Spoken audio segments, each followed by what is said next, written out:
Hello and welcome my friends to this week's shenanigans in Astra Knights of Veda. Grinding our ass off in the game with rewards that have drop rates lower than winning a lottery. And yes my friends, I am talking about Nightmare of the Abyss.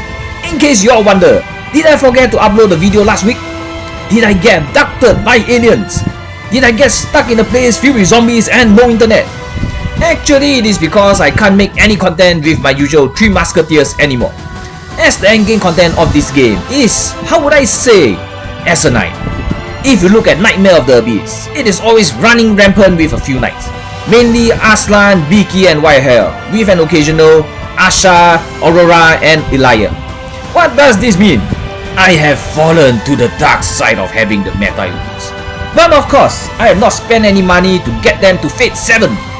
Being the good guy developers, they have given so many free pools that you can actually focus on maxing out the meta units plus at least with their signature weapon. So in Nightmare of the Abyss, why do we need to have the meta units? I mean, let's face it, look at this two.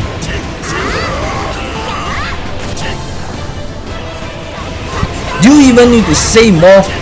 At Fate 7, with all the insane skills and abilities added on to their kit, they are almost unstoppable. Aslan having a lot of ignore defense that bypasses elements, Bikki being more tanky than the tank and dishing out so much damage. Both don't make sense at all in the game. There is a reason why everyone says, go for Fate 7 Bikki and Fate 7 Aslan, put the others in the back burner. So there you have it folks, the real deal.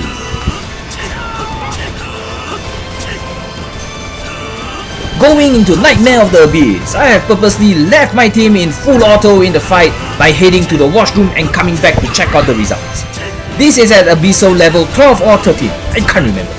But it is the middle range of this ass-kicking endgame content.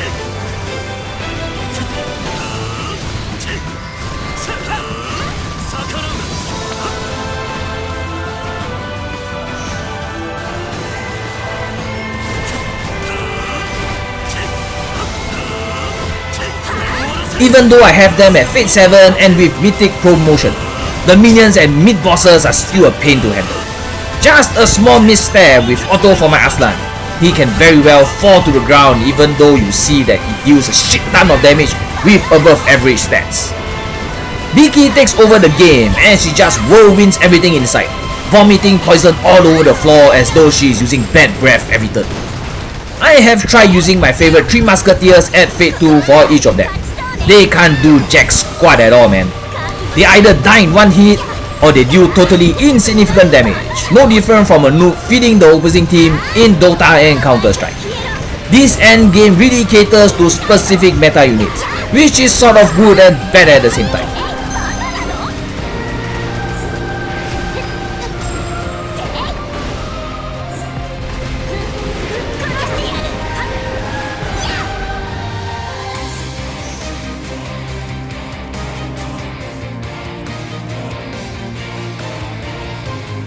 Even taking on the boss, I don't need to control Bikki at all.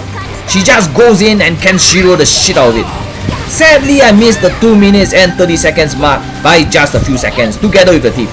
But then again, 2 units back to back on auto in Abyssal level 12 when there are 2 almost as jacked up as possible.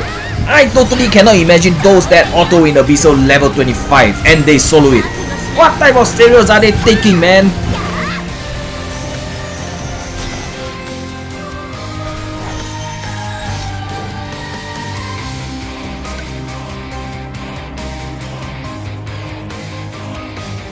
So you want to take on the Nightmare of the Abyss? Tough luck buddy, you are going to need the meta units. The other 2 slots will be for a helper and other knight which will need him or her to participate to be eligible for Mythic promotion. And not going to lie, Astra and Bikki is also used for Nightmare mode in Ancient Golden City, with the other 2 slots being the exact same. Looks like I'll have to use this dynamic duo to do nonsense again? Thank you all for watching. Like, share and subscribe while I will now have to space out my content a bit. The main thing is because I can only do such nonsense with meta units, which is going to be so boring. I will bore everyone watching this video.